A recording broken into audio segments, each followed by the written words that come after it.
All right, folks. Well, you know you're in for a treat when you hear that tune because it's time for another week of the RecPoker Podcast. This is our weekly chats interview edition, but we also have a weekly forums edition that's all about strategy. I'm Jim Reid, your host for both. I go by Bluffsterini in the home game and at RecPoker Jim on socials, and I have the best freaking job in the world talking poker with my friends every Monday night at 7:30 Eastern, live on YouTube. You can join us for free and win a prize just for showing up. Now, I'm very excited. We're going to be talking to Kenny Hallaert in just a moment. First, I'm proud to share we're brought to you by Running Aces. They're the official sponsor of the RecPoker Podcast, and you can find out more about them at runaces.com. Most of what we do here is free. We're a largely volunteer-based organization, so we really depend on support from our sponsors and from our premium members who take part in our training materials and study opportunities for only $22 a month. So you can sign up for a free account at rec.poker today. All it takes is an email address and a smile. And you know we love supporting local food banks around here. So if you want to check out the perks of our premium membership, just make a donation of any amount to your local food bank, send us the receipt, and we'll happily send you your first month of premium for free as a way of saying thanks for helping out your fellow humans.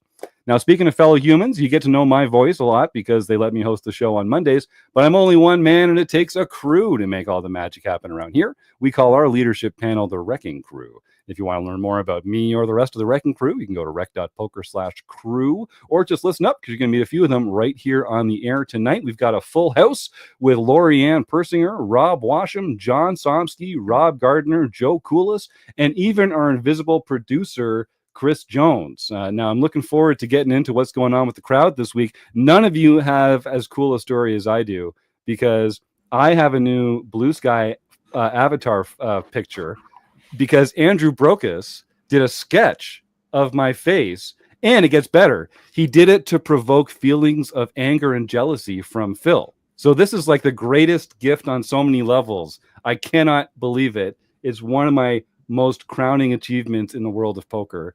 And yeah, thank you, Andrew Brokus, because I'm tickled pretty pink about that.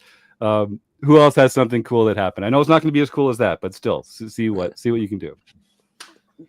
Definitely not as cool as that, but I did a final table last night's win nightly, 6 p.m. nightly.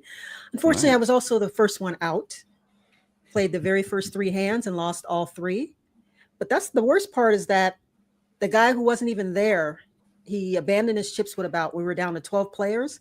He outlasted me. So that hurts. You know, so I just threw ICM consideration right out the window. But yes, so you know, so but you made good decisions and you just, found the wrong. What was the hand that busted you, just so that everyone can feel your pain? That was not a good decision. I decided I wanted to. What did I play? Cut off 3 straight hands. Cut off, hijack, low jack. I decided in the low jack that I was going to shove my last 12 big blinds with pocket 5s right into the chip leader's pocket kings on the button. So no, I did not make a good decision. That one's, so. Yeah, pocket 5s did it again, huh? Damn pocket! I think you guys would appreciate. Yes, pocket 5s, effing pocket 5s. Yes, but and I was like, huh. So of course, why wouldn't the chip leader, have pocket kings in that spot? Now, Chris Jones will weigh in and let you know that actually the best way to play pocket 5s is to shove them and for the chip leader not to have pocket kings. So small strategic adjustment. Oh, okay. So I noted. Okay, note to self. Yeah. Gotcha. Okay. So I will definitely work on that. Rob Washam, you also made a final table, I think, isn't that Yes, right? I did. I made the final table of our little Rec Center poker tournament last Thursday. Rec Center. Yeah, the Rec Center. I love that. Name and right. Yeah. And, there's 9 people on the final table, but they only paid 6. And unfortunately, I came in 7th. So even though I was sitting at the final table, I did not make the money. So I went home very disappointed, but had a lot of fun anyway. Always have a lot of fun with the folks at the Rec Center. Good times. So, and the theme of the month last month at RecPoker was getting to the final table, and we need a new theme of the month on crushing the final table, I guess, and then that'll be how we can kind of continue the conversation from there. Because nice work getting to that final table, both of you. That's amazing. Good idea. Yeah. Rob Gardner, you've seen a lot of final tables over the last little while. You're muted right now, but tell us about the heater you've been on. Yeah, I mean, the first thing you should do if you want to be successful at poker is head over to RecPoker and sign up as a premium member, because as you can see, all of our premium members here are tearing it up on the poker table. Then the second thing you should do if you want to crush in poker is create your own training site and course, because ever since I launched that course, over my last 200 tournaments, I've had 6 wins and an ROI of 107%. So we have just been whoosh, soaring right now. So doing good and enjoying it, having good fun. Yeah, good for you, man. That's fantastic. We talk here about how if you're teaching something, it's a great way to learn something, right? And you've had to really break down a lot of those concepts into bite-sized pieces for folks that check out Ramp Pokers. So cool, good for you. That's amazing. Very nice, Rob. Very nice. John Somsky, I know you're upset because I gave Rob Gardner notice that he was muted before I called on him. That's fair. That's fair and appropriate. No one will judge you for that. Your anger is valid. Yeah, it's if you're going to warn everyone else, then it's always going to be a Somsky, and no one else can have an opportunity to take the reins on being inappropriately muted. But there can only be one Somsky, so that's right. Why would we want multiples? Actually, I've done that a few times, so you're not alone, John. Remember, I start talking and forget that I'm muted, and it's just like. So what I want to reclaim the name Somsky for something good, and not have it be muted. So we can make muting yourself and talking and being oblivious to that being a gardener, and then the Somsky could be fair. Like being really witty and charming and I like it. I think we're moving. I mean, we've already got the Somsky ratio, but that gets more at your intellect than your grace and charm. So I think Joe should weigh in on that. Thoughts, Joe? Yeah. On John's grace and charm, I think he's lovely. What are you trying to do to me here? Once he mentioned the intellectual side of it and bringing it in and the thought behind it, I was like, let's let Joe weigh in on that. He didn't pay my fee, so I'm not going to. But what about you, Joe? What have you been getting up to? Well, I had an unusual thing happen yesterday that I think that people might be interested in. It's a little bit of advice.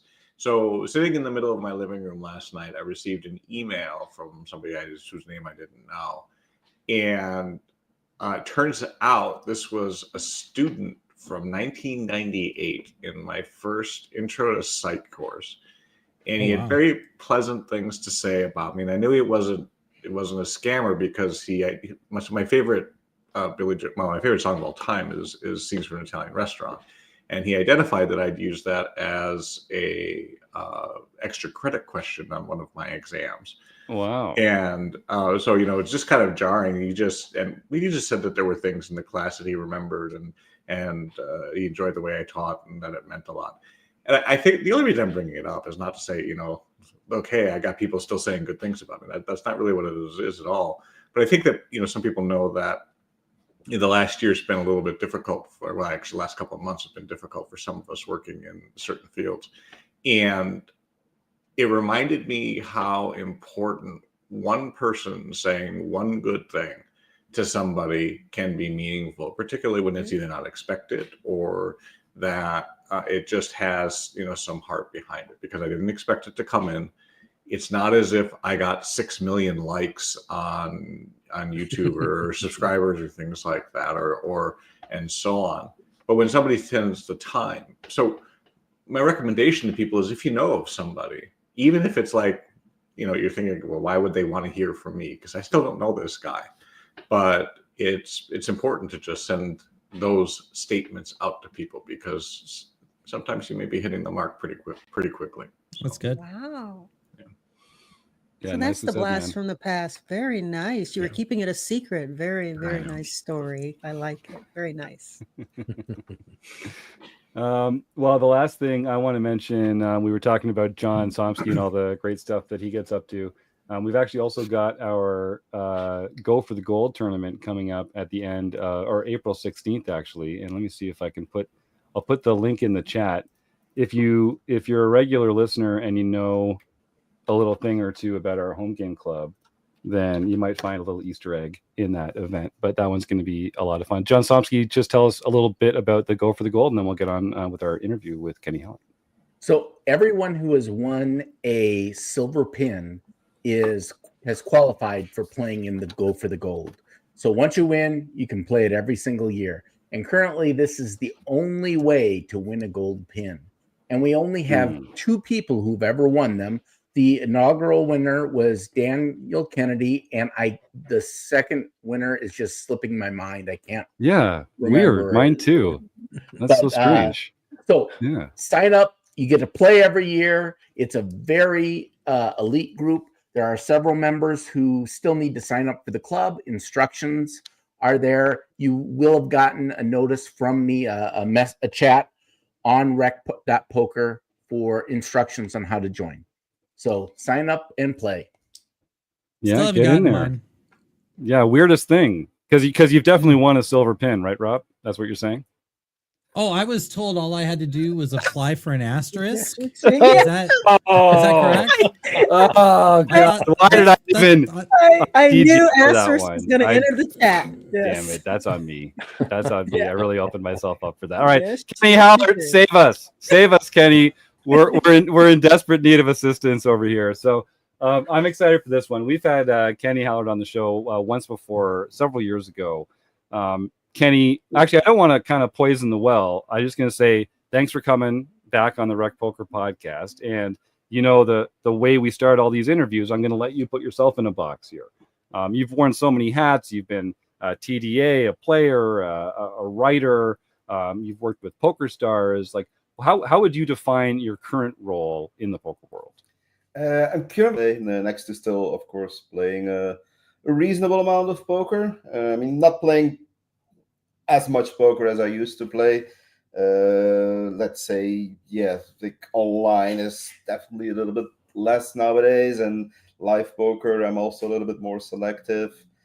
But I'm enjoying the job that I'm doing at the moment with Pokerstars. So as their live events advisor, I'm helping them out with everything that's live poker related on a global scale. So that's all the different tours. The biggest one is the EPT that we have here in Europe, but also we have the Pokerstars Open, which is also a tour that's at the moment just in Europe. It's focused around lesser buy-ins, like where the EPT has a 5,000 main event, Pokerstars Open has a 1,000 euro main event, but also there's NAPT, LAPT. There's various other sometimes one-off events. So I'm helping them out with them, making schedules, structures, communicating a lot with our tournament directors about rules, procedures, and seeing where we if there's something that we need to change to the current rules or procedure, or just trying to get some innovations in, like trying new tournament formats or anything else, like everything that's a little bit related to the poker events. That's what's keeping me busy nowadays, and it's something I've been doing for a long time. I've started working in the industry already in 2008, so we're what is it now, 17 years later, and I'm still here. Never thought I would still be around, or at least not in a poker world. When I started the job in 2008, I thought okay, that seems fun to do. Let's do this for 3, 4, and maybe to some extent 5 years. But still around and still enjoying, still much enjoying what I'm doing at the moment. That's wonderful. So, folks, get those questions into the YouTube chat. We'll make sure to ask them. There's some really interesting elements of that job that I'm looking forward to getting after. But first, we're going to do our speed round. So this is opening the action, Kenny. We're going to see how many questions we can get in 2 minutes. So I'm looking for the first answer that pops into your mind, quick and dirty. It does have to be honest, but you can say pass. Okay, fair play. Okay, yep. All right. So here we go. This is opening the action with Kenny Hallaert. Kenny, we'll start with an easy one. What is your favorite poker hand? Queen, 9 of spades. Nice. Is poker a gamble or a skill game? Both. What's your biggest poker pet peeve? Pass. Sorry. No problem. Is Die Hard a Christmas movie? No. Is Ace King a drawing hand? No. Is a hot dog a sandwich? No, it's a hot dog. Dogs or cats? Dogs. What's one thing you're afraid of? That. Tournaments or cash? Tournaments. Should vacations be lazy or busy? Busy. What's one thing you complain about in your life? Solvers. Live or online? Live. Pineapple on pizza, yes or no? Oh. Name one player you respect. Myself. Yellow light coming up. Slow down or speed up? Speed up. Who is your poker nemesis? Lena. Niklas. Well, what's a great name for a dog?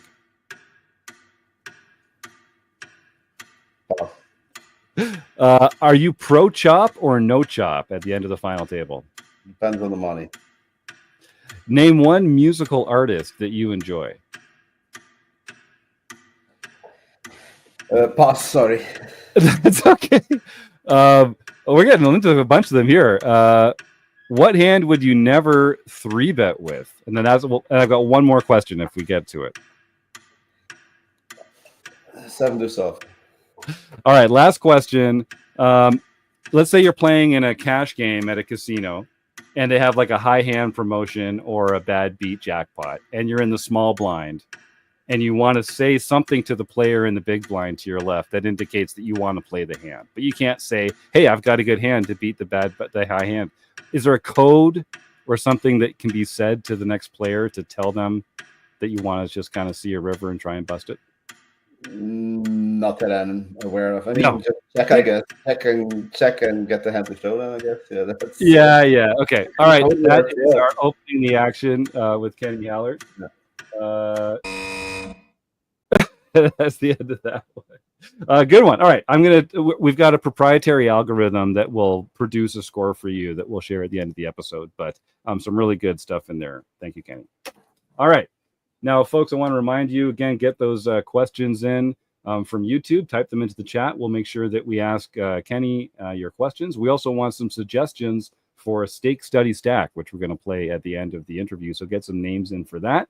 And of course, stick around till the end of the show. We're going to benefit a local food bank by giving our own raffle prize away. So stick around. All you have to do is be here in the show at the end of the broadcast, and you will be eligible for that fantastic prize. All right. So, Kenny, I was checking you out. You've been kind enough to be on the show before. You're a great power for good in the poker community. You're definitely playing a lot. I've seen you've got an active Hendon mob for the last little while. But it sounds like most of your time is working with Pokerstars in this live events capacity. Is there anything else that you're actively working on in the poker world, or is it really just Pokerstars and playing live? That's basically it. I'm also a member of the TDA board, so the Tournament Association run by Matt Savage. But that's not too busy of a job, I would say. We only come together every 2 years, so it's a biannual thing where we discuss like new rules. Like, sometimes like you chat a little bit with other people from the TDA, but there's nothing actively usually going on, let's say, throughout the year, unless we would find some real flaw that we would have in the rules. Like normally rules don't get updated. Of course, there has been some discussion recently about devices, solvers, whatnot. We think we have most of it covered, but in 2 years, like the last meeting that we had was last summer. In 2 years, a lot can change. Technology is evolving quickly. Solvers are evolving quickly. If there's something coming up, like where we would see that, like this is something now that we need to adapt. Like, we might come together, or like not in a summit type of environment, but it could, for example, be possible that things need to change. For example, with Pokerstars, like we have been recently discussing as well a lot about all of these things. and about our rules. Like with Pokerstars as well, we do follow TDA rules, but we do have some extra lines in our rule set to cover a few things. Like one thing, for example, that we switched since end of last summer is that our dealers are taught now to slide the cards instead of pitch the cards. So it's a process that will take some time, and our hope is actually, or the plan is that by EPT Barcelona, which is at the end of August, that all our dealers will be sliding cards instead of pitching them. Like, we do have the luxury that actually some of our dealers already were taught actually this method in this way, like in England and in France in particular. That's a method that's often used already. So some dealers actually were aware of it, and those dealers are actually teaching our whole staff bit by bit on how to optimally slides the cards. But that's, for example, one thing that we recently have been discussing. Yeah, and I think it's an interesting balance that you guys have on the TDA there, because you want to be responsive to changes in the poker industry, but you don't want to be having knee-jerk reactions. So is there a protocol for deciding if something's going to be changed in between those biannual meetings, or is it more of like an informal executive committee suggesting rules or that kind of thing? How does that work?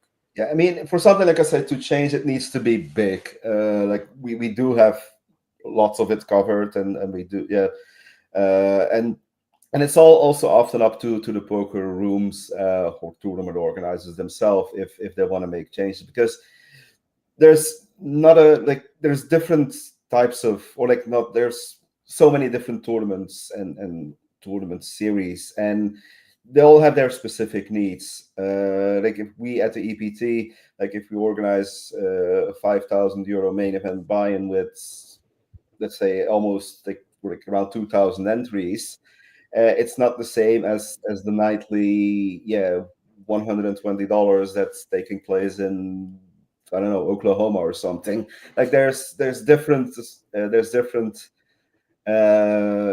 things that need to be considered. Like, and if the World Series, if they have a $300 20,000 entry tournament as well, like there's also other things that they need to take into consideration. So there's so many, we try to make the rules universal, but a lot of the times, like, there's differences in the organization. So that means that, like, sometimes organizers might need to add rules that we don't necessarily feel are needed to add to the TDA.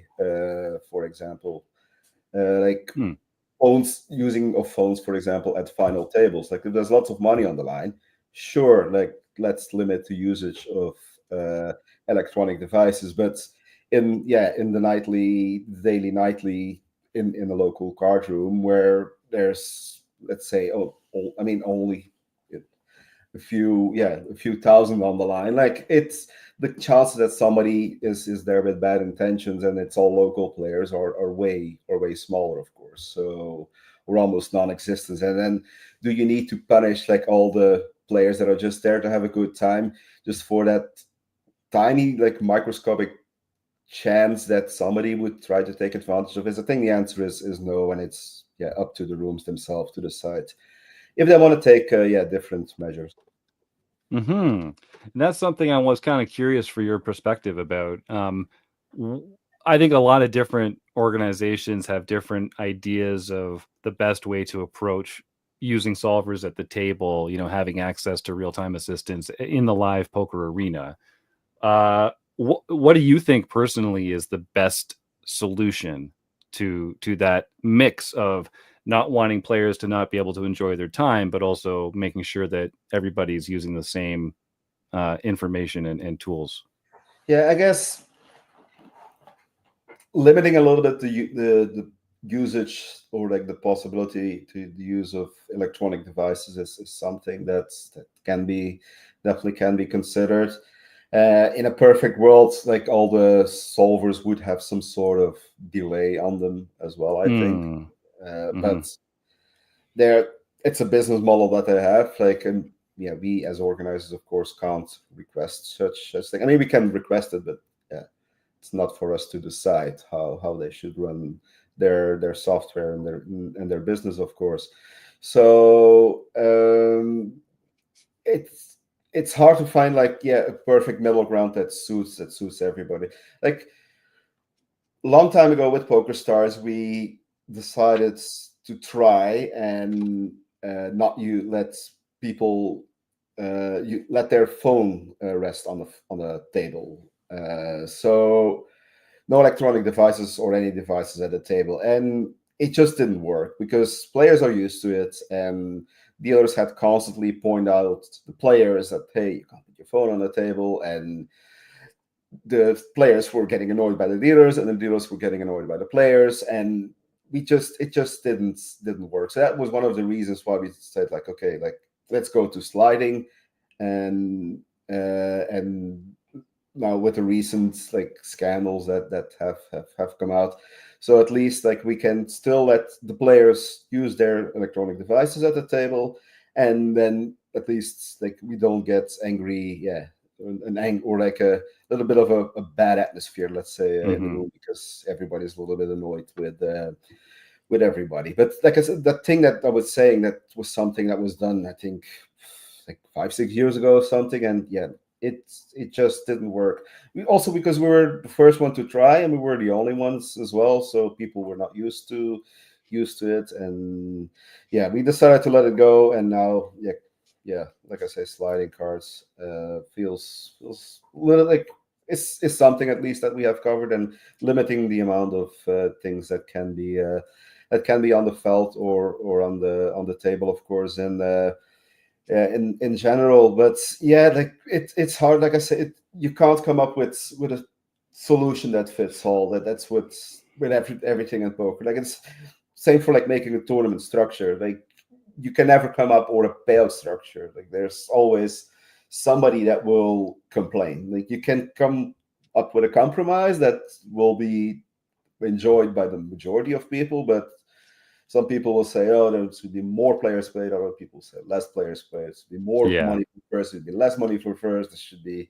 This blind should be quicker. The blind should be slower. You should get more chips. You should get less chips. Like there's always, like you can never please everybody with whatever you're doing. You can just try to get the majority behind it. It's true. Every decision that you make, some people are not going to be happy about it. So you have to. And there's with rules as well. Like within the TDA, when we vote for rules, like we want to have a majority. Like and we always let the room vote as well. It's just not our decision of the board members, where we would, like, let's say six or eight people roughly. Like if all us six, let's say, think that the rules should change, and majority of the room says like the rule should not change, then we will change the rule because there's a majority vote. And if it's 45, 55, that's not a majority for us. Then we're like, okay, let's just keep it as is, or like just not change, or because there's no majority of it, or just not make a rule about it and let the organizers decide for themselves what they want to do with that specific procedure or rule. Let's say big blind ante was a discussion, like what should be posted first. And although it's such a minor thing, like it has countless discussions, hours and hours have been discussed, and in the end now there's not, like, majority now goes with big blind first, but at the end of the day, it doesn't matter that much because the rules are the same for everybody. So, but So that's actually one of the questions we had in the YouTube chat here from Mike Day, saying, so like if a casino has a certain rule that's in conflict with the TDA rule, how do you decide like which one to apply, and how does that get handled at the actual event? Well, like the TDA rules are free to use for everybody. Like every organizer can use the rules as they are. And if a tournament room decides to wants to change, and let's, for example, now take the let's say we take the big blind, and no, because that's actually a recommendation. That's not a rule. But let's say there's a rule within TDA that somebody wants to change. And just trying to think something on the top of my head, but then the whatever's used by the local casino, that will prevail. Because at least I would hope that then they have stated like we use TDA rule with the exception of, let's say, rule whatever, like 44 or whatever. If you let's say if you throw in one single oversized chip, for example, and you don't announce anything, like normally that's a call. If the poker room finds that whatever, like for some reason they deem it as a raise, then as long as they mention it, then it will be a raise. Often it's also because of local regulations that poker rooms have to make changes to certain rules. For example, let's say for example, it might be a local regulation that says, okay, like if one card gets exposed during initial deal, it will be deemed a misdeal, for example. That could be something, that could be a local regulation, or it could be the card room themselves. And then normally standard procedure is if there's only one exposed card, we continue to deal. And if there's then two exposed cards, then we declare a misdeal. But if they say like, okay, one card exposed, we declare the misdeal, fair enough. But that rule should then prevail, whatever they decide, as long, like I say, I would hope at least that those rules then are published. Yeah, that's a great answer. And I'm kind of curious as well. We talk about, anecdotally, I hear a lot. I'm playing in this tournament. There's this rule about not having charts at the table or whatever, but it's being imperfectly enforced, or it's being enforced with latitude at some tables, but without that latitude at other tables by dealers or by floor staff.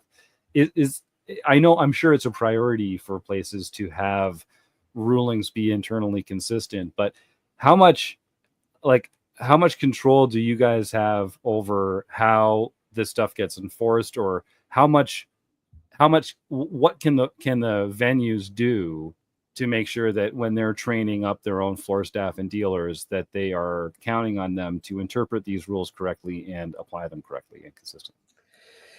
In the end, it comes down to training, but it's also sometimes experience. Like not every tournament, everybody from the tournament staff has the same experience as somebody else, and some people are a little bit more strict with things, just as your school teachers back in the day were. Some are a little bit more lenient with things, of course. I think if you see something that you think like, okay, like this is getting a little bit out of hand, always feel free to talk to the floor. Like don't try to argue with the dealers, because the dealers are just like they're trying to get a smooth game going. But go to the floor, like explain what you think is wrong, and then the floor usually will try to handle the situation accordingly. Like that's the best you can do. And for tournament organizers themselves, like try to do good training to your staff, and that's where it all comes down to usually. But somebody that's just been a dealer for only a few weeks, like you can't blame them that they're on top of everything, because they're already having a hard job trying to deal the card. Like take into account, like a dealer, like they're literally playing every hand. Like they're mentally focused every hand and every decision. If you play at a poker table and you're just a player, like the moment you fold your hands, like you can relax for a few minutes until the hand is over and the next hand starts. I mean, feel free, of course, to keep the focus and see what's happening. But if you want to take a little bit of a mental break, you can. The dealer just can't. Like he just has to pay attention to everybody. He has to pay attention to all the players that are at the table, that nobody that acts out of turn, and then that chips are, that changes made and stuff, that correct hands gets awarded a pot. Like there's so many things that are going on, and that there's nobody is on his phone who's in the hand. And there's and like the dealers can't be on top of everything. Like take that into account as well, and especially for a new dealer, like that's sort of a lot of things to ask from the beginning. So there's otherwise not much that can be done. Then I would say if you see something, go to the floor. Now, I know we had some questions prepared, and we're taking some from the YouTube chat here, but I'm just finding a bunch of great segues, so I'm just going to keep rolling a few more off here because we're talking about the same kind of stuff. So let's say you are at a live event and you feel like someone's not acting in good faith, like you think they're trying to look at cards or that they're cheating in some way, marking cards. You don't want to make a scene, but you don't want to just let it go on. What's our responsibility as players to draw attention to that, and who should we talk to, and how should we ask people about Again, go to the floor. That's your main person. Like he's the referee at that point. I mean, the dealer is also, but the dealer, like, you can't start a conversation with the dealer, like especially if you want to do it a little bit anonymously, like just step away from the table, try to talk to the floor and explain the situation. If you have a suspicion that something is going on, like I've done that in the past as well. Like just went to the floor and said, like, hey, like I think this guy does something that I don't think is in line with what he should be doing. Or I even thought somebody was like marking cards, and just I went to the floor and like, hey, like the next break, can you just double check the deck and stuff like that? And and at the end it was nothing. Like my assumption was wrong. But if you feel something and you have a strong feeling, at least, go to the floor. I mean, you don't go to the floor every other hand, of course. We could just think that something is wrong, or the floor will of course be we'll get a little bit annoyed by you. But that's the best you can do. Don't try to get in an argument with the player as well, because that can cause for heated discussions that are often not needed, and can create tensions then between players and even like the dealers and stuff. Like try to stay away from that then, at least. But of course, if you see something is not right, you should speak up. That's nice. Okay, take it to the floor. We got some good comments from Joey Pigtails in the YouTube chat as well. Kind of similar advice, not to tap the glass at the table and let them know that you're on to them. You start a fight, but just go. That's a good summary of it, indeed. Yeah. So a couple more questions about game security here. So we've seen this mentioned more over the last couple of years. How do you feel about players that have been demonstrated to be cheaters online being banned from live events? It's tricky. Like somebody, for example, let's say that has been multi-accounting, like, should they be banned from live? Maybe not. Like, depends to what sort of extent they cheated, I would say, as well. But I mean, if somebody multi-accounts, then online, like, it's hard to multi-account live. But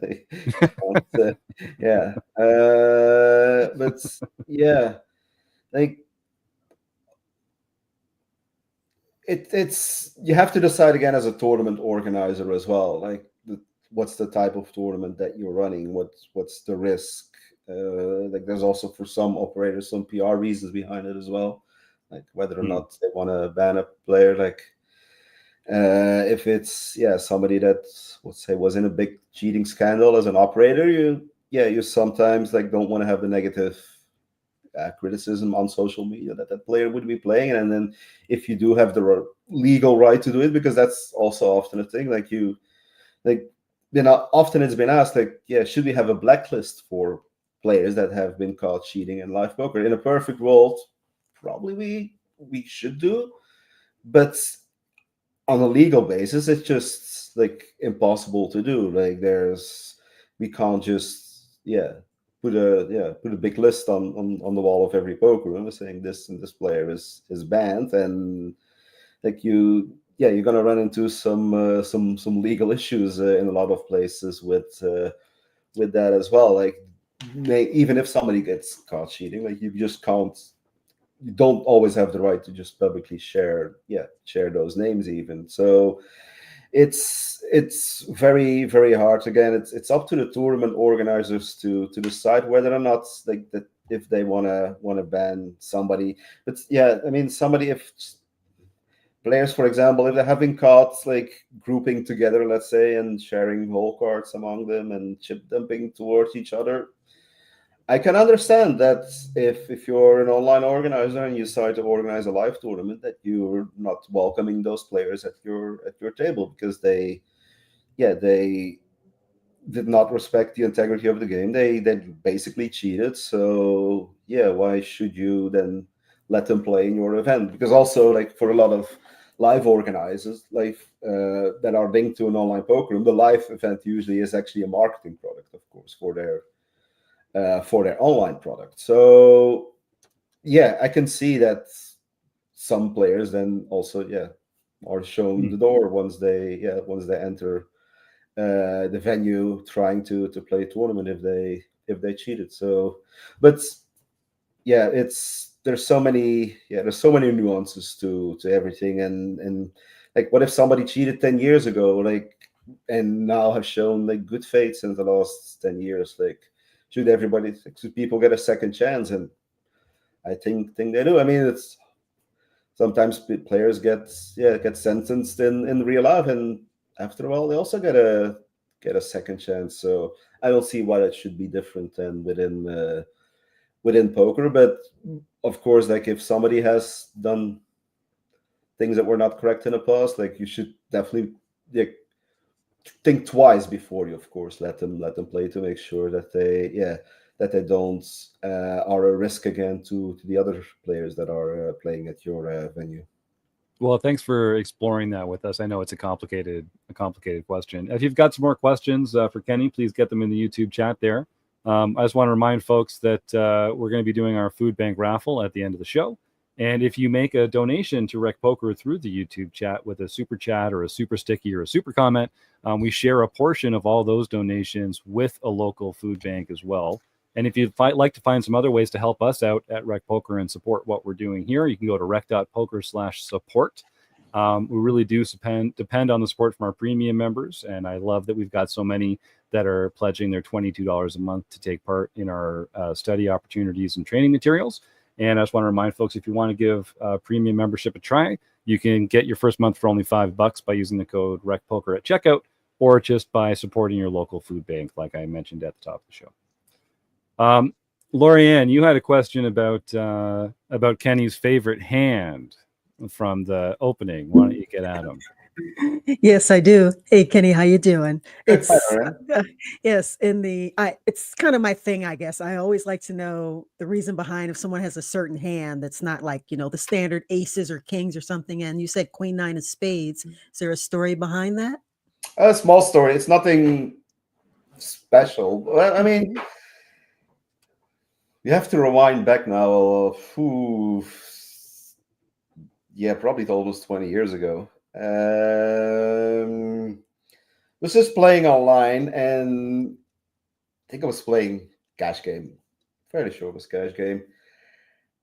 I had ace X of spades. Let's say I had ace 4 spades, whatever. And I'm playing a hand, getting all in on the river. And there's 3 spades on board, and there's no pair on board. I'm like, yes, I won this big pot. And all of a sudden, I see the chips move to the side. I'm like, what happened there? And my opponent had queen nine of spades, and he had a straight flush. I'm like, damn, that's what's supposed to happen.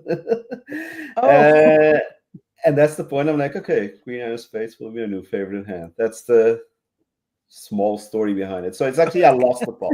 So I was going to say, so it's the opposite of my favorite hand. Yeah. You're right. That someone usually says, well, that's my favorite hand because I won a big pot with it once. Whereas in your case, it's kind of like the opposite. Yeah. Well, somebody won a big pot with it. Again, it wasn't you. It wasn't you. Yeah. And now, on a more serious, the other question I had is, do you think the WSOP should bring back the November 9? Why or why not?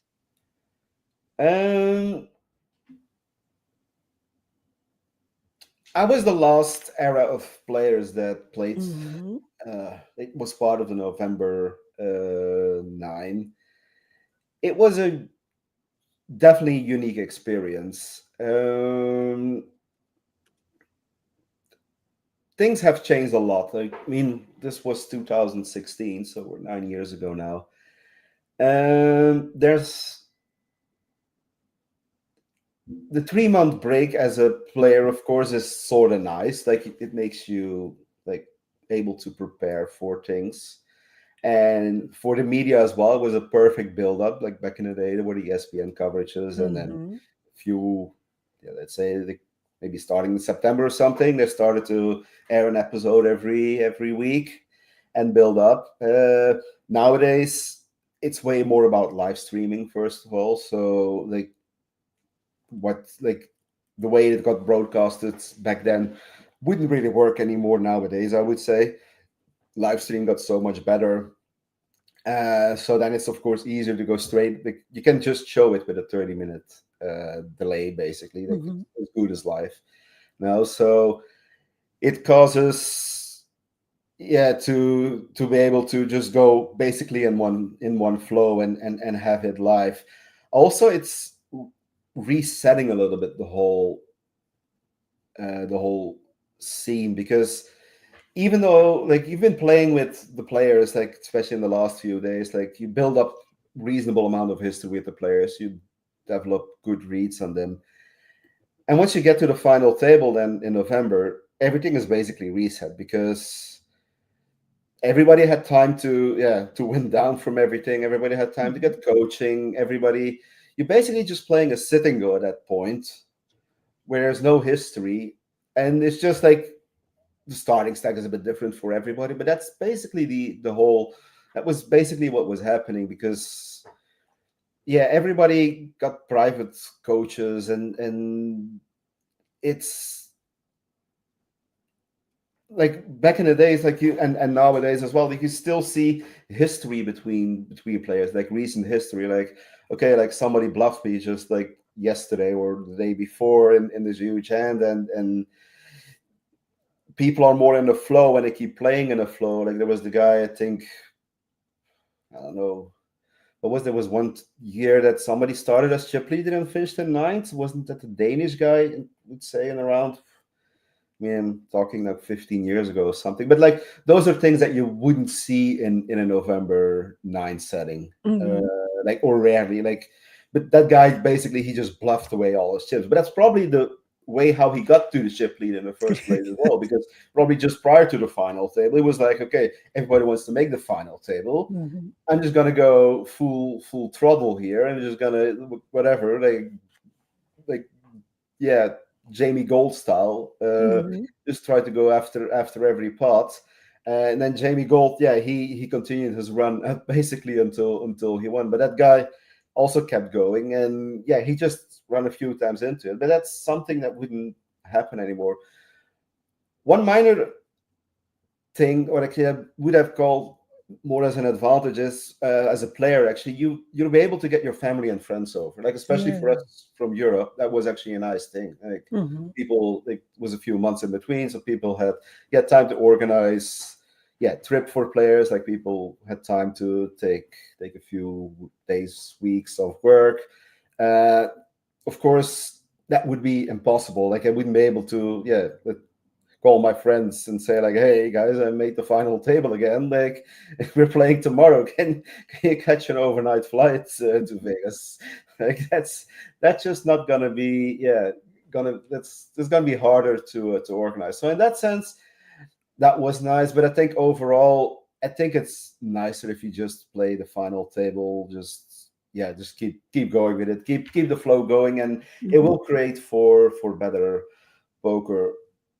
Actually, if there's for one thing, it's the lesser experienced the player is, the better it would be if there's a break in between, because the learning curve for somebody that's less experienced will be way bigger for somebody that's already a seasoned player. Like his margin where he can improve will be way less compared to somebody that's very new to everything. Like in a few months, you can teach a lot to somebody that doesn't have the experience. So in that sense, like the level of play, even though if it would be a lot of difference between the experience between the players, would become closer. But I think still overall, it's better just to run it straight away and just keep the ball rolling, basically. Well, thank you for that. I have to admit, as a rec player, I kind of missed the spectacle of it all. I thought it was obviously, maybe it's from a TV perspective, it was great for TV, I guess is the way to put it. I used to love the November 9. It was really great for TV because like you're like during those months, like the whole attention in the poker world between the setting of the final table and the playing of the final table, like there's a lot of media attention going into it. And like a lot of people still recognize me today as well, when I, especially at the World Series, was like, hey, you're the guy that made the final table. And that is indeed correct. But like, if I were to ask you, like, name me the players that made the final table in the last 5 years that didn't win, you're going to have a hard time listing them up. But if I ask you to list players that were at the November 9 in the last 5 years that I ran, it will be way easier for you because you had more time to get to know these players. So that's that's maybe like one thing that's better indeed for it. Like if you do have that sort of setting, but I guess pros and cons. But yeah, for me nowadays, I would say just play it and get it over with. Playing it over with as well. It was like those months for me were very intense as well back in the day. It was a lots of like good amount like studying, and everything was around making a final table in those months. Like I remember, like I made the final table. I just had a short holiday with friends, like a week holiday once I got back home. But then after that, it was just day in, day out. Basically, I didn't do relax too much during all those months, and it was just focus on the final table. Try to make sure I was as prepared as I could for it. And once the final table, and then there's lots of things coming at you. They're just like a normal life. But I was pushing all those questions like on the side. I'm like, I'll deal with it after the final table. And then all of a sudden, the final table is there, and the final table is over, and you just drain empty, basically. Like your head is just empty. And it might sound weird because I came back, like I spent a few more days after the final table in Vegas with some family and friends. Had a very good time. And then I got back home in London. And it sounds weird because I just came off the back of, having a 7-figure score. But it was mentally like one of the toughest moments in my whole career because I was just mentally empty. Like there was just nothing. And I remember like getting home and just sitting on the couch and like just thinking about like what I'm doing right now. Like, and there were so many things that I actually had to find answers for because you just want a lot of money. But I just had no desire in anything. I had no desire to play any poker. I had no desire in doing anything. I was just mentally drained. And I guess that's gonna be the case for a lot of people. Maybe just if you're winning or like if you have a way better result than what you expected, that's gonna be the case for a lot of players for sure. It's almost like a high, then you come crashing down in some ways. It is 100%. If you don't mind me asking, something else that I've always never experienced it. When they used to do November 9, is it true that everyone, you didn't have to wait until November to get paid, that they would at least pay out ninth place money to everyone? Are you allowed to say? There was an option to get the money that you were entitled to. Like you were guaranteed was 1 million, I think. It was guaranteed my year for the final table. You were able to get that money, but I didn't even pick up that money. It was just like, okay, I'll deal with it after the dust has settled. Like it wasn't. You're not the moment you think about you made the final table. It was a really unique moment, and the last thing that's on your mind is, at least for me, was the money. It was I was talking to sharing a house with my good friend Steve, and it was only the day after that I actually realized, true. Like I'm also I not only made the final table, like I'm also guaranteed 1 million at this point. Like it just in the moment itself, like it didn't really like cross my mind even, I would say. Like it's, I think regardless of whatever I will ever win, like I'm still chasing like a big tournament victory. Like, I mean, good chance that I'll retire without a big tournament victory, but it's still something that I sort of want to achieve, like sort of to make the puzzle complete. But I don't, like, regardless of the tournament that I will win, I don't think it will top whatever I achieved in 2016 by making the final table of the main. Like, I think there's no tournament. I mean, maybe the main event winning itself, maybe that probably will top it, but otherwise, I don't think there's much that will top that feeling of having made that. Having made it. Understandable. One final question on that. When you said about waiting the 3 months, I mean, that's a nice thing to know that, yes, you're waiting 3 months to play, but no matter what happens, you have $1 million waiting for you no matter what happens. Did that allow you any kind of sense of calm going into the final table? Thinking that, like I said, no matter what happens, I'm leaving here with $1 million. The first place was $8 million. So the focus was on that. Like, I mean, obviously it's life-changing money. I'm not gonna lie, but no, I wasn't thinking about that. Like, I was thinking, like, I had my eyes on the first place prize. Like, it wasn't.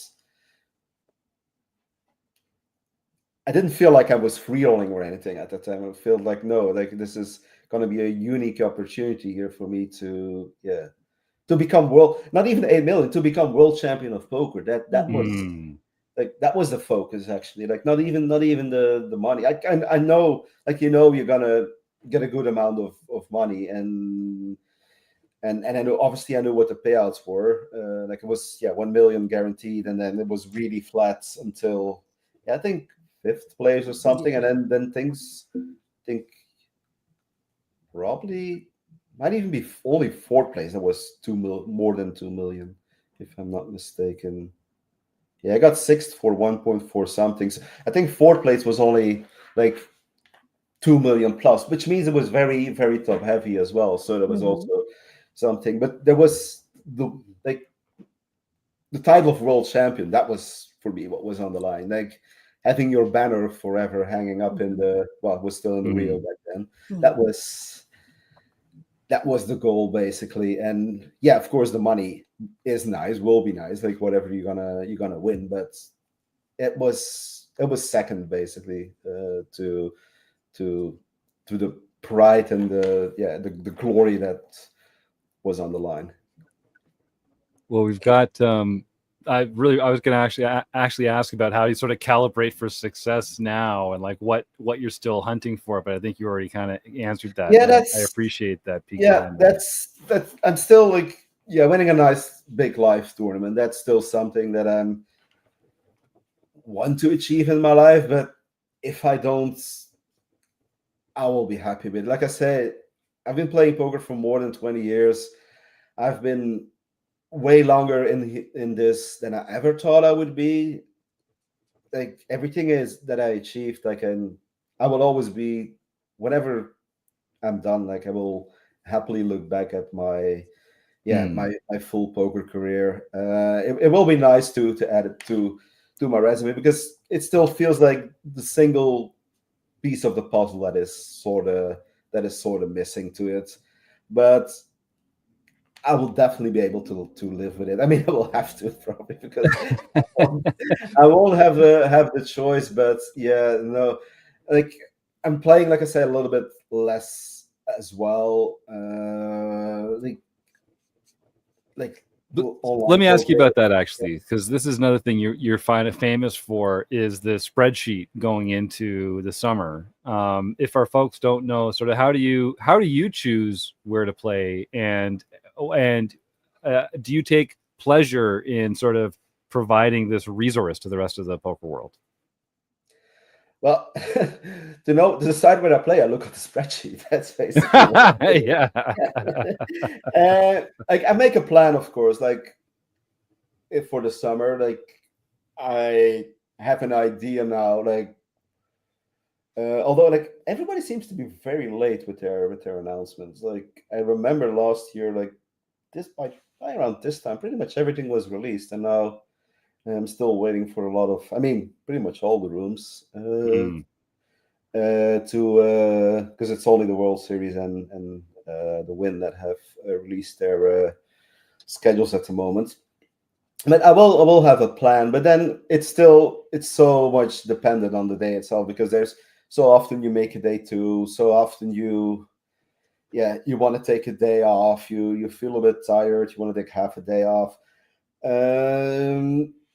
It results obviously like even in like lead days or weeks that we're leading up to the day will have a big influence. Like if you start your summer with a big score, you will be entitled to play a little bit more. And if you have to re-enter every tournament 3 times and after 3 weeks have 1 min cash, like you will like, okay, well, maybe just take a few days off and try to reset a little bit. So I have a plan, but it's subject to change basically. And for me, I still don't feel like I provided. I mean, I do provide it to the poker community, but the main reason that I make the spreadsheet is for myself, so that I know on the day, or like even when I best a tournament, like I can go to the spreadsheet and like, hey, there's this tournament going on. Let's head over there. I mean, usually I will have a plan. Like even in the next few days already, I know like, okay, like I have a plan. Okay, if I'm back tonight, I'll maybe tomorrow and there's a day off. Okay, I might play this one, or I'll try again. Or I know when late reg closes, like you might take half a day off, and then okay, late reg closes at 7 p.m. That's just maybe take half a day off and then start my day at 7 p.m. There's nothing fixed at the start of the series. I have a wide roadmap, a little bit penciled out, but I can take many detours if I want, and I will have to take many detours according to the initial plan. Nice. I like it. Well, that seems like the right attitude. We've got a few more questions from the YouTube chat here, and then we'll I know it's getting late over there in London town. Oh, no worries, no stress. All right, appreciate that. This one's from Type Login. Are chess clocks being discussed at the TDA level? No. Like shot clocks as well in general are subject to it's organizers themselves. Like we might add shot clock procedures to the TDA. That's something that might be possible. But it's still, first of all, up to the tournament organizers themselves to decide whether or not they want to introduce a shot clock. Like shot clocks don't necessarily speed up the game that much. I think around the bubble, yes, and around the last few tables, yes, they do. But for example, like in multi-day tournaments, like on a day one, like I think you don't need shot clocks. I don't think at the nightly Lorient that you played yesterday at the Win that shot clocks were really needed. Like it's usually like I think it works well without, and it puts often like some players a little bit under pressure. I personally I don't mind the shot clocks. I'm used to play online poker. Like I've played millions of hands of online poker, so I'm used to the quick decision making, and with all the experience, like it's probably a little bit in my advantage. But around the bubble, they can definitely help shot clocks, because it's getting worse and worse. That's something I do have to admit. I've been thinking personally and discussed with other people, like how can we attack stalling? Like I mean, in my fast fire questions, like the what answer was stalling to, if there's, I don't know exactly what the question was. Oh, your pet peeve, yeah. Yeah. Stalling is like in a perfect world, nobody would be stalling. But if I stall, then it becomes beneficial for you to stall. Like, I mean, if nobody stalls, it's going to be the same. Like, if we all stall or nobody stalls, it is the same. But the problem is, if somebody stalls, it's more beneficial for somebody else to start stalling, and it's just compounding effect. I mean, like, the tournament bubble is a part of the tournament. Like, whether you like it or not, it is there. Like, and it is a part of the tournament where the pace on average will be a bit slower. Like, that's just what it is. But nowadays, like, sometimes it does get a little bit out of hand, I do admit. But coming back actually to the initial question of chess clocks, I've thought about it. It feels like for me impossible. Like, I haven't come with a proper solution. Like, who's going to manage a shot clock? The dealer or does the player himself needs to manage a shot clock? The problem is, like, when you play a game of chess, once the game starts, it doesn't stop. There's constantly action going on. Like, it's either my turn or it's your turn. But in poker, like, whenever the dealer needs to deal the flop, like start a new hand, count the stack, the clock should be paused. Like, what if somebody forgets to pause the clock? Like, chess is also 1 versus 1. Like, but what if somebody, like, late reg? What should their clock be? Like, what if somebody moves to another table? Like, how do you bring the chess clock with you? Like, it is possible. Like, yes, you can probably do it online because it's easy to program, but in live poker, I don't see it happening. One thing actually, like, regarding stalling and stuff that we will change for with Pokerstars events, or like with EPTs that we will try out in our next event in Monte Carlo, is we're going to go by number of hands at final tables instead of a fixed time. So if you're playing, let's say, tournament with a 40-minute clock, we probably will try out 2 minutes per hand to start with, which is generous because usually a hand takes a little longer on average than 2 minutes. But that's at least, like, should get rid of some of the stalling that sometimes players do in order to get the blinds move up on their button. Like, that's things you have to tackle. I know, for example, Paul Campbell from the area, like, when he runs tournaments in the studio, like, at the end of each single level, like, they draw for the amount of hands that they will play, which is random, so players wouldn't stall. Like, that's, for example, one of those things. Like, we're never going to implement those in a TDA. That's a specific thing that you have to deal with within high rollers. Like, that's none of your worries when you're playing a small stakes tournament in a local card room. So there's always there's various things that I've thought about stalling. Like, I've thought about, should we go like way earlier, hand for hand, and do orbit for orbit, for example, or should we flatten payouts more and start with paying like 30% of the field and start, like, in, let's say, a $300 event, start with a min cash of $50 and just go gradually up. But then there's going to be an infinite amount of pay jump, and then there still will be the guy who's going to shove his 99 of his 100,000 stacks, leave the 1,000 chip behind, and then just wait until somebody busts on the other table in order to get $5 more. It will happen as well. Like, there's many things that I've thought about that I haven't really come up with a proper solution for everything. Actually, for satellites, you do have the target stack or the milestones, whatever you want to call them. Like, that's actually, like, again, stalling something that's very good, but it's impossible to implement it in live poker, or like in a regular poker tournament. Like, that's can't thought about some solutions for that as well, and I've discussed it with many other people, but we haven't come really to a close solution where we fit that stalling would get we could get rid of it, or that it would be at least a more level playing field for everybody.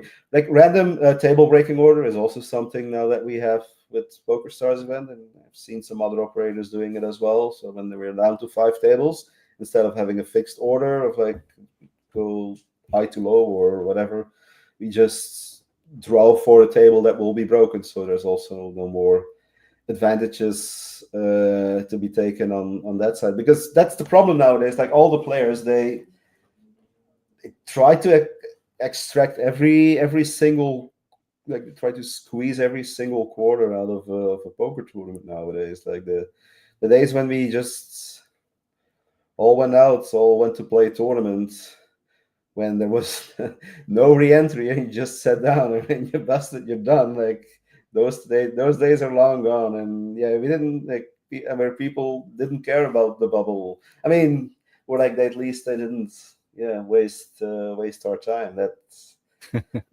poker has definitely changed a lot over in the last few decades, and it's constantly way of like you constantly have to adapt to everything that's where people trying to take an advantage, because a lot of the procedures and rules that you have are there because somebody in the past has tried to take an advantage over certain thing. That's why otherwise you wouldn't need any rules or procedures. Like if you could use common sense for everything, but there's always players that will try to find the loopholes left and right in order to try to gain an advantage.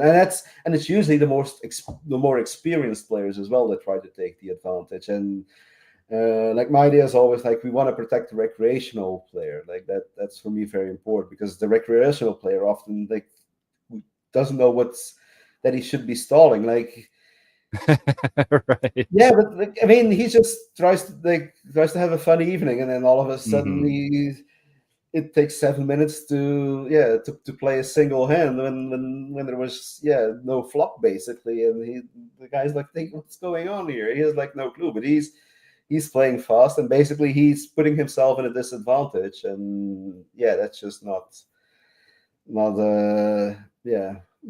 fair, of course. We'll keep fighting. Yeah, well, I appreciate the mindset that you have going into it, and I think we've had a lot of good questions about some pretty complicated situations, and so I thanks for taking us into the thought process for that sort of thing. Kenny, we're gonna have to have you back on the show, I think, sometime soon. We've got a bunch of more questions, but we got to play Stake, Study, Stack and roll this baby on out of here. So let's start looking at another Monday sometime soon, because we can't get enough Kenny Hallaert here on the RecPoker Podcast. Sounds good. So I in case you don't know, so this is a game we play with every guest. It's called Stake, Study, Stack. Think about it as like Kiss, Marry, Kill when you were younger, if that's a game that you played. So we're going to give you 3 names. You need to choose one to stake in a poker tournament or cash game, one you'd like to study with to improve your own self at the table, and one you'd rather just stack them and steal all their chips and really upset their day. So we got some good tips from the YouTube chat here. This week, your names are Davidi Kitai, who's the all-time leader in Belgium. I thought I had to come up with names. Okay, they're giving me the names. Okay, we give you the names. And then you got to decide. Yeah. I know you're familiar with that character. Niklas Astedt, who you might know better as Lena 900 for our listeners at home, and then Lex Veldhuis. So, Davidi, Niklas, and Lex. Stake, study, or stack? Okay, is there something that I definitely do not want to do with somebody? Like, That's a good way into it.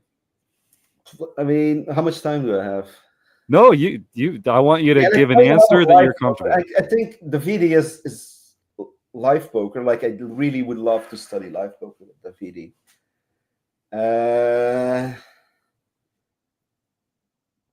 It's like, but Niklas is so good in just playing poker. Like he's amazing. Like he's not. The thing is, like, he doesn't do any extraordinary stuff. Like he just plays poker, but he's always right. Like he just feel like he's never wrong. Like, I mean, the amount of times that I've tried to bluff him, like out of the 100 times I tried to bluff him, he just called me 90% of the times, and out of the 100 times that I value bet it, he folded 90% of the time. So it's like, but okay, because I think I just want to get study then from Davidi, just because his live poker aspect. So who would I want to? I mean, I would say like, who do I want to stack or who do I want to stake? Yeah, I want to shout out. I want to shout out. Maybe I want to stake Niklas still and stack Lex just for the fun of it, because I'm closest to Lex probably. Like what I'm. Yeah, I mean I know them all like a little bit. If I can slow roll, if slow roll is an option, I definitely want to stack Lex. And it's an option. Nick, yeah, then I want to stack Lex. Yeah, that's the option. If I can slow roll at least. That's great. I want to give a shout out to Wrecking Crew member Eric Jin, who came up with the stake study stack premise. We put some people in some uncomfortable positions. Kenny, thank you for taking that seriously. Yeah, I could tell. And I like the three names that you've chosen actually for okay, good, thanks. Yeah, it wasn't the easiest one. That's what we're going for. Well, Kenny, is there anything that you'd like to leave our audience with? Some thoughts, or I know we're going to put a link to your Twitter handle in the poker show notes, in the podcast show notes, so people can catch up with you there. What can people do to say thanks for coming on the show? How can people engage with you and let you know that you're a great guest? Spacey FCB on Twitter or X, whatever it's called. That's basically the only medium that I'm using. And some words of wisdom. I don't know. Enjoy the game. Like, don't get too angry over it. Things happen. Sometimes you win, sometimes you lose. Enjoy. That's the most important. I love it. Yeah. I love it. Well, that's what we're all about here at RecPoker, so I appreciate that. Kenny Hallaert, this is a real pleasure, man. I hope I get to see you down in Las Vegas this summer. Yeah, I'll be there. We'll know where to find you. We just have to look up the spreadsheet. We'll know where you are every day. I will be somewhere and playing. I mean, probably playing majority of the days. Might take some days off, but you usually will find me at the tables. Put it in that way. Well, good luck to you. I can't wait to celebrate when you get that major victory. I know it's just around the corner. All right, Kenny Hallaert, thank you so much. What a pleasure. What a guy. What a great guy. Good evening. Now, Rob Washam, we're going to be giving away a fantastic prize for folks that type in the words food bank into the YouTube chat. Now is a great time for folks to get those food bank words in, because we're going to be pulling our raffle prize out soon. And I just want to remind our listeners that we do this to help support the fight against food insecurity, because it's a tough time in the world for a lot of people. And if you just pull out your smartphone right now and Google food banks near me, you can find a place that can benefit from some dollars out of your pocket, some volunteer hours out of your work, or some non-perishable food items from your pantry. Rob Washam, what is the prize this week? Well, this week we're giving away a free month of RecPoker Premium. This week's Learning with Partners video is from Ramp Poker. Wrecking Crew member Rob Gardner discusses the building blocks of pre-flop range construction. He doesn't just give us a bunch of charts to memorize. Instead, he gives us the strategies used to create these ranges. Check out this and other content from our learning partners by going to rec.poker, hover on resources, and choose learning partners in the drop-down menu. Right on. So yeah, get those food bank comments into the YouTube chat, and we'll be able to draw your name shortly.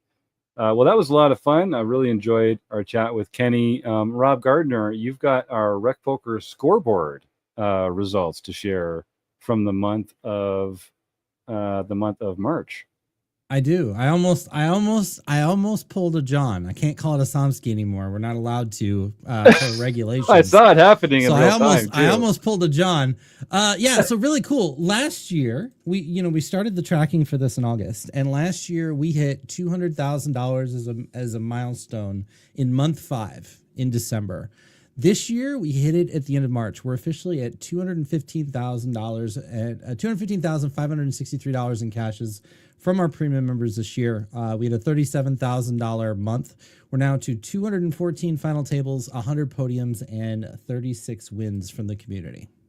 Wow, that's amazing. That's such a cool idea to have that going there. And yeah, folks, if you're a premium member, make sure to get into our Discord and log your wins in the spreadsheet so that we can celebrate all this together, because that is outstanding. That is phenomenal. It's a hell of a group we've got here, and it makes me feel good about all the training material and study sessions that we're putting together, because obviously it's working. So awesome. Mm-hmm. Thanks, Rob. And I've seen a lot of premium members that started with us, 3-4 years ago, and started in the home game, and all of a sudden now they're updating our scoreboard every month. Mm-hmm. So it's great to see that this is kind of working. People are learning something. I love it.